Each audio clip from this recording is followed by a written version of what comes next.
Assalamualaikum warahmatullahi wabarakatuh. Hai anak-anak, berjumpa lagi bersama saya, Angga Harisandi Putra. Baik, pada pertemuan kali ini kita akan belajar mengenai IPS terpadu, khususnya yaitu materi mengenai sejarah.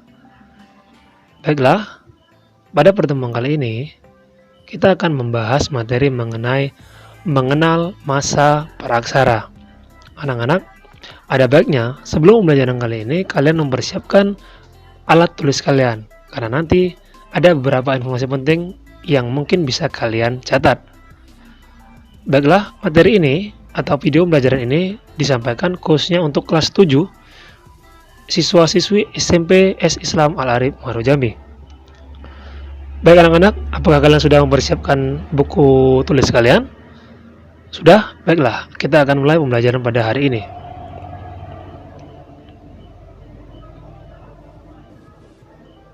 Sudah siap?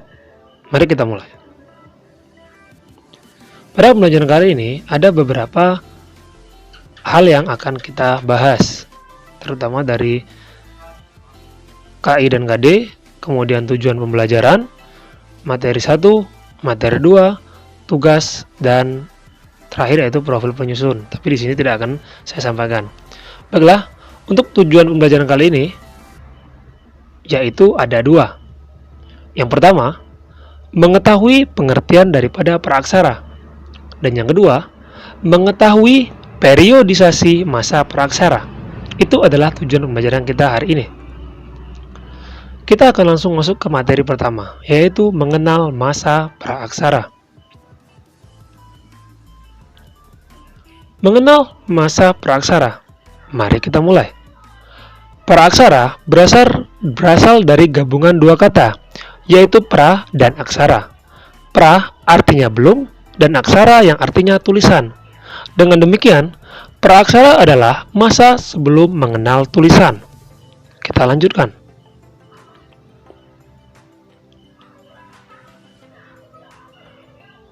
Masa praaksara dapat disebut juga dengan masa nirleka. Nir artinya tidak ada dan leka artinya tulisan, yaitu masa tidak ada tulisan. Masa praaksara juga dikenal dengan nama masa prasejarah. Jadi, apapun penyebutannya, mau itu masa praaksara, nirleka, prasejarah, dia memiliki makna yang sama, yaitu masa sebelum adanya tulisan. Begitu. Kita lanjutkan materi berikutnya. Mengapa tulisan menjadi pembatas waktu masa pada praaksara? Ini pertanyaannya. Karena dari tadi kita membahas tentang tidak ada tulisan. Baiklah, kita akan cari tahu kenapa. Yang pertama, aksara atau tulisan adalah hasil kebudayaan manusia.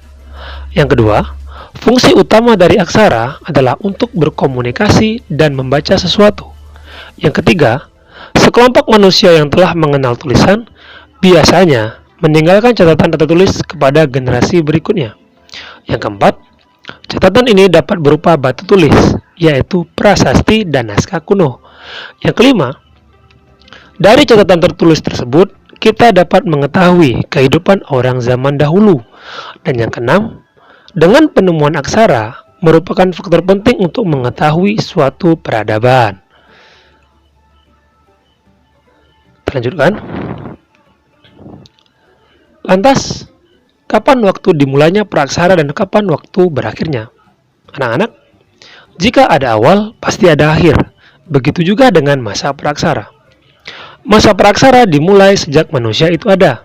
Itulah titik dimulainya masa praaksara. Adapun, waktu berakhirnya masa praaksara adalah setelah manusia mulai mengenal tulisan. Jadi ketika manusia mengenal tulisan, itu secara otomatis masa praaksara sudah berakhir. Lanjut. Berakhirnya masa praaksara tidak sama bagi tiap-tiap bangsa. Bangsa Mesir dan Mesopotamia mengenal tulisan sejak 3000 tahun sebelum Masehi.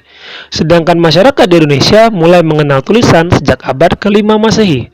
Hal ini dapat diketahui dari yupa atau batu bertulis peninggalan kerajaan Kutai yang terdapat di Muara Kaman, Kalimantan Timur. Anak-anak, setiap bangsa memiliki masa praksara yang berbeda-beda. Indonesia, Cina, Amerika, Afrika, bangsa Mesir, bangsa Arab, bangsa dimanapun, mereka memiliki masa praksara yang berbeda-beda. Tidak sama tiap bangsanya, tidak sama awalnya, dan tidak sama akhirnya. Begitu. Kita lanjut. Lalu, bagaimana cara kita mengetahui kehidupan pada masa praksara jika pada masa praksara itu tidak ada tulisan? Bagaimana kita bisa tahu? Cara untuk mengetahuinya yaitu dengan peninggalan. Kenapa peninggalan, Pak? Kehidupan masa praksara dapat dipelajari melalui peninggalan yang ditinggalkan oleh manusia yang hidup pada waktu itu. Beberapa peninggalan itu dapat berupa artefak dan fosil. Artefak membantu kita untuk memperkirakan bagaimana perkembangan kehidupan manusia, dan fosil membantu untuk mengetahui pertumbuhan fisik makhluk hidup pada masa praksara. Ya, begitu. Artefak untuk mengetahui perkembangannya, dan fosil untuk mengetahui perkembangan fisik manusianya. Itu garis, itu yang harus kita tandai, anak-anak. Baiklah, kita masuk ke materi kedua. Pada materi kedua ini ada beberapa sebenarnya, tapi nanti akan saya batasi, yaitu mengenai periodisasi masa praaksara. Apa itu periodisasi? Ada yang tahu? Berapa banyak periodisasi itu? Kita akan cari tahu di materi berikut ini. Anak-anak, periodisasi masa praaksara dibedakan menjadi 3 jenis, yaitu yang pertama geologis, yang kedua arkeologis, dan yang ketiga perkembangan kehidupan. Pada video kali ini kita akan membahas satu saja, yaitu secara geologis. Mari kita pelajari bersama-sama. Periodisasi berdasarkan geologis dibagi menjadi 4, yaitu yang pertama Archaikum, Paleozoikum, Mesozoikum, dan yang terakhir Neozoikum. Kita mulai dari yang pertama, yaitu Archaikum. Archaikum disebut juga dengan zaman tertua. Zaman ini merupakan zaman tertua dan kira-kira berlangsung selama 2500 juta tahun yang lalu. Pada saat itu, kulit bumi masih panas. Alhasil, pada zaman ini belum ada kehidupan. Lantas, kapan kehidupan itu mulai muncul? Mari kita lihat kita akan lihat masa berikutnya, yaitu Paleozoikum. Paleozoikum atau zaman kehidupan tua. Di zaman ini, kehidupan mulai muncul. Zaman primer atau zaman hidup tua berlangsung sekitar 340 juta tahun yang lalu. Pada saat itu, makhluk hidup yang muncul seperti mikroorganisme, ikan, amfibi, reptil, dan juga binatang-binatang lain yang tidak bertulang punggung. Manusianya di mana, Pak? Kita lihat pada masa Mesozoikum. Mesozoikum yaitu zaman kehidupan pertengahan, kira-kira berlangsung selama 140 juta tahun yang lalu. Pada zaman pertengahan ini, jenis reptil mencapai tingkatan yang terbesar, sehingga pada zaman ini sering disebut juga dengan zaman reptil. Setelah berakhirnya zaman ini, maka muncul kehidupan yang lain, yaitu jenis burung dan binatang menyusui. Namun, tingkat populasinya masih sangat rendah. Sayangnya, pada zaman ini, jenis-jenis reptilnya mulai mengalami kepunahan, atau yang bisa kita kenal dengan zaman dinosaurus. Zaman terakhir yaitu Neozoikum, anak-anak, yaitu zaman kehidupan baru. Zaman Neozoikum dibagi menjadi 2, yaitu zaman tersier dan zaman kuartier. Zaman tersier berlangsung kira-kira selama 60 juta tahun. Zaman ini ditandai dengan berkembangnya jenis binatang menyusui seperti kera. Dan yang kedua yaitu zaman kuartier, ditandai dengan adanya kehidupan manusia, sehingga zaman ini menjadi zaman terpenting. Dan kemudian zaman kuartier dibagi lagi menjadi 2, yaitu zaman Pleistosen dan zaman Holosen. Yang pertama yaitu zaman Pleistosen atau Diluvium, berlangsung kira-kira selama 600.000 tahun yang lalu. Pada zaman ini ditandai dengan adanya manusia purba. Dan yang kedua yaitu zaman Holosen atau Alluvium, berlangsung kira-kira selama 20.000 tahun yang lalu dan terus berkembang sampai dewasa ini. Zaman ini ditandai dengan munculnya manusia jenis Homo sapiens yang memiliki ciri-ciri seperti manusia yang hidup pada zaman modern sekarang.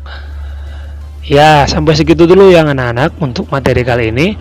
Untuk tugas kalian, itu ada tugas yang saya berikan, silakan kalian kerjakan di buku kalian. Kita tunggu sebentar. Untuk tugas, ada dua. Yang pertama, silakan tuliskan di buku kalian, apa yang kalian ketahui tentang masa praksara. Dan yang kedua, sebutkan dan jelaskan pembagian masa praksara menurut geologisnya. Ya, gitu. Oke, terima kasih. Ini untuk tugas kalian. Silakan dikerjakan dengan baik. Kita akan berjumpa pada pertemuan berikutnya atau pada video pembelajaran berikutnya. Terima kasih. Saya akhiri. Wassalamualaikum warahmatullahi wabarakatuh.